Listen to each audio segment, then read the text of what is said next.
जब हम कावड़ का डंडा लेकर 2 लोटे उसमें बंधे हुए हैं, कई लोग कावड़ का डंडा भी नहीं रखते, 2 लोटे ही ले लेते, कई लोग गले में पानी की 2 बॉटल ही लटका लेते।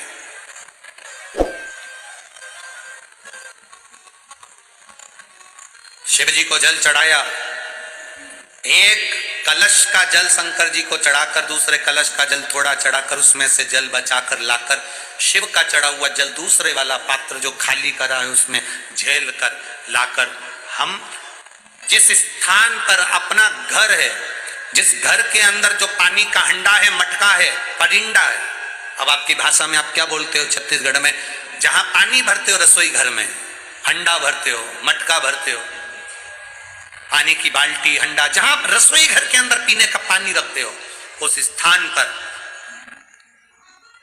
जब हम कावड़ का जल लेकर आते हैं, थोड़ा सा उसको एक कटोरी में 2 दिन तक उस कावड़ के जल को एक कटोरी में उस पानी के हंडे के पास रखते हैं और एक घी का दीप हमें 2 दिवस तक रोज शाम के समय लगाना चाहिए।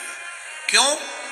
उससे हमारे गए हुए जो पितृ हैं, पूर्वज हैं, वो जहां पर भी होते हैं उनकी मुक्ति तो होती ही है, साथ में वो हमको आशीर्वाद देते हैं, दूधो नहाओ पूतो फलो, और जीवन का आनंद सुख पा, ये हमारे पूर्वजों का फल हमें प्राप्त हो जाए।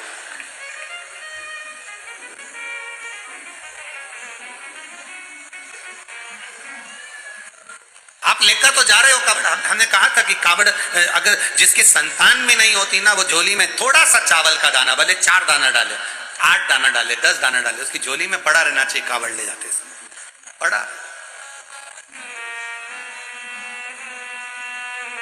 जो बेटी, जो बेटा, जो युवान बहन भाई जिस भाव से कावड़ उठा रहे हैं, वो अपने घर से जब स्वस्तिक, आप कुंकू का, रोली का जो रोली होती है, कंकु होता है, उसका जब स्वस्तिक बनाकर जाएं तो स्वस्तिक बनाते समय आपके मन में कामना होना चाहिए कि मेरे बाबा, मैं तेरे भरोसे पर ये कावड़ लेकर आ रही हूं और मेरा विश्वास कहता है तो मुझे खाली नहीं छोड़ेगा। कावड़ का जल मैं चढ़ाऊंगी और चढ़ाकर जब आऊंगी, ये मेरा विश्वास करता है अगली कावड़ की जब तैयारी होगी ना बाबा, उससे पहले तो मेरी झोलियां खुशियों से भर देगा। ये मेरा विश्वास करता है, ये मेरा भरोसा करता है, ये मेरी दृढ़ता करती है।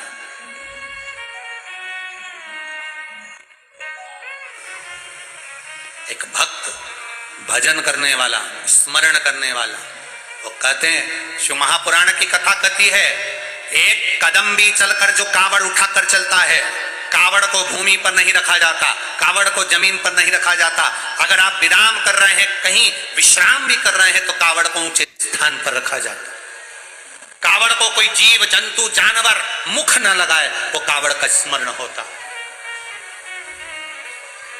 शास्त्र कहता है जितने कदम चलकर महादेव के मंदिर तक कावड़ का जल भरकर चलते हैं, उतने हमारे पाप ना जाने जिंदगी के कितने जन्मों में करे होंगे, वो सब समाप्त होकर हम उन्नति की सीढ़ी की ओर अग्रण्य बढ़ते चले जाते हैं, बढ़ते चले। ये सुख का अनुभव है, ये आनंद का अनुभव है। एक लड़के ने एक पत्र में लिखा है, देखिए,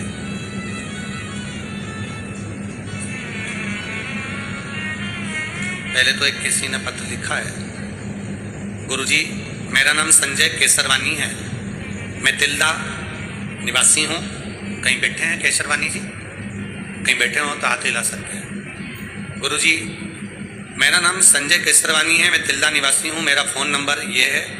बाबा का मैं क्या वर्णन करूँ गुरुदेव, मेरा छोटा सा काम है, गुपचुप गोलगप्पे का,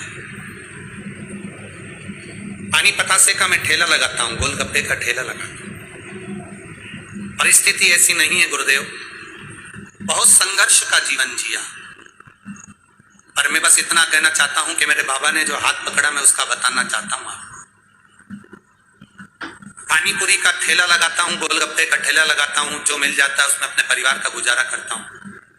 शिव मंदिर में जाना चालू कर और बाबा से केवल एक ही बात कहता था, बाबा मेरी जिंदगी तो जैसी निकल गई, पर मेरे बच्चों की जिंदगी संभाल लेना। गुरुदेव कोई मुझसे पूछे कि बाबा देवाधिदेव महादेव को जल चढ़ाने का फल क्या होता है, मैं बताऊंगा कि एक ठेला चलाने वाला, पानी पतासा, गोलगप्पा बेचने वाले को बाबा जब हाथ पकड़ता है तो मेरे दोनों बेटे बेंगलोर की मल्टीनेशनल कंपनी में जॉब मिल गया और मेरे बच्चे जॉब कर रहे हैं। एक गोलगप्पा बेचने वाला, ठेला लगाने वाला, पानी पूरी बेचने वाला, दुनिया के लोगों के झूठे बर्तन हाथ में झेल कर धोता हूं, पानी पूरी खिलाता हूं, जो मिल जाता है उसमें परिवार का पालन करता हूं। पर जल चढ़ाना, पानी चढ़ाना शिव जी को आपसे सीख कर मेरे 2 बेटे बेंगलोर की मल्टीनेशनल कंपनी में जॉब कर रहे हैं। ये शिव की उदारता।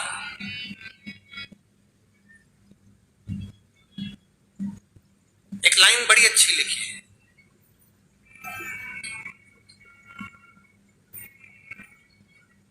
बाबा सब दुख काटवा और बाबा आप ही सहारा है, मेरी नैया का आप ही किनारा है। एक लोटा जल का महत्व क्या वर्णन कर सकता है। एक पत्र और बड़ा सुंदर भाव से किसी बेटे ने लिखा है, मेरा नाम मुकेश कुमार साहू, पिता का नाम संतोष साहू है, अर्जुनी जिला बालोदा बाजार का निवासी हूँ। कहीं बैठे हैं बाबू? अगर बैठे हो तो हाथ हिला सकते हैं, जहां कहीं भी बैठे हो अपना हाथ हिला सकते हो। बालोदा बाजार का निवासी हूं, मेरा मोबाइल नंबर ये है। मैं भगवान शिव की कृपा का क्या वर्णन करूं गुरुदेव। 10 साल से रेलवे की जॉब का सपना देखकर बैठा हुआ था गुरुदेव। खूब तैयारी करी, खूब परीक्षा दी, पर सफल कभी नहीं हुआ गुरुदेव। आप कहते हो ना कि पंडाल में बैठकर कथा सुनना चाहिए और मेहनत कर कर आगे बढ़ना चाहिए। गुरुजी, मैंने भी आपकी कथा पंडाल में बैठकर श्रवण करना प्रारंभ करी गुरुदेव। 2019 में मैंने एक रेलवे का फॉर्म भरा और फॉर्म भरने के बाद वो मैं स्मरण में नहीं आया क्योंकि कितने समय हो गए, कोई जवाब नहीं आया। 2019 से 23-22 तक कोई जवाब नहीं गुरुदेव। आपकी कथा भाटापारा में हुई, फिर कोकड़ी में कथा हुई। मैं अपने घर पर अपने माता पिता को कहकर कथा सुनने के लिए आया। एक जगह पर दरी बिछाकर, आसन बिछाकर, ओढ़ने का सामान साथ में लाकर बैठ गया, कथा पूरी सुनी बाबा। और वहां से जाने के बाद बाबा को जल चढ़ाना प्रारंभ करा। मुझे नहीं मालूम, मेरा 2019 का लेटर 2022 के अंतर्गत आ गया और बाबा की कृपा से बाबा मुझे ऐसी कृपा मेरे बाबा ने कर दी कि मुझे रेलवे में ट्रैक मैनेजमेंट के पद पर मुझे पदस्थ कर दिया। 2023 के अंतर्गत मैं बाबा को यहाँ प्रणाम करने आया। ये शिव तत्व है। ओ घड़ी लोग कहते हैं यहाँ पड़े रहने से क्या मिलेगा। वो बेटा लिख रहा है, मेहनत करेंगे और शिव की करुणा होगी तो मिलेगा सब। ये पानी पूरी बेचने वाले भैया भी कह रहे हैं कि जल का महत्व क्या है।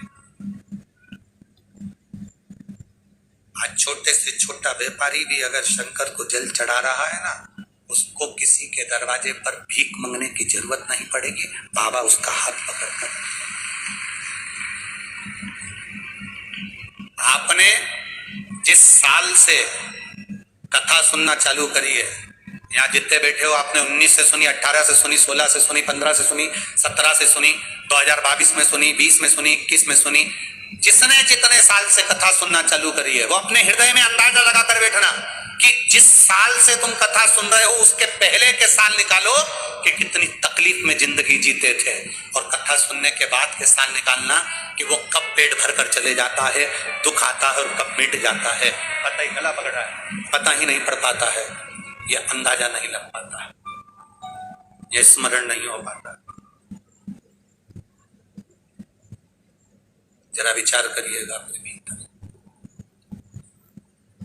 मेरे बाबा तेरी तेरे सबसे बढ़िया है सबसे यार लोग अग्रवाल जी कर रहे थे, घनश्याम जी अग्रवाल जी कर रहे थे, गुरु जी रात्रि को पूरा पंडाल भरा रहता है। आज वो हमको भी निमंत्रण दे रहे थे, घनश्याम जी अग्रवाल जी आज हमको भी कर रहे थे, तुम भी आओ ना रात को। रात को आप भी पधारो गुरु जी, पूरा पंडाल भरा रहता और लोग भगवान की विरल भक्ति में। तिल्दा नेवरा के लोग कोई पोहा, कोई हलवा, कोई कुछ रात के समय आकर जब बांटते हैं वो नजारा देखने लायक होता है। आप खिला रहे हो एक अन्न का दाना, एक कॉपी पर लिख लेना कि मैंने 5 तारीख को 4 तारीख को 10 रुपए का पानी पिलाया है, 3 महीने इंतजार जरूर करना। जब बालोद में कथा हो ना, तुम्हारा पत्र जरूर आएगा कि मेरे को 10 रुपए के पानी के पाउच ने मुझे बाबा ने निहाल कर दिया। क्या देता है वो हमको भी नहीं मालूम, पर वो घड़ी है, उसका नाम कुबेरेश्वर महादेव है। कुबेर भंडारी कहते हैं, महापुराण नहीं आती, हम कहते हैं कुबेर भंडारी खुद आता है स्वयं।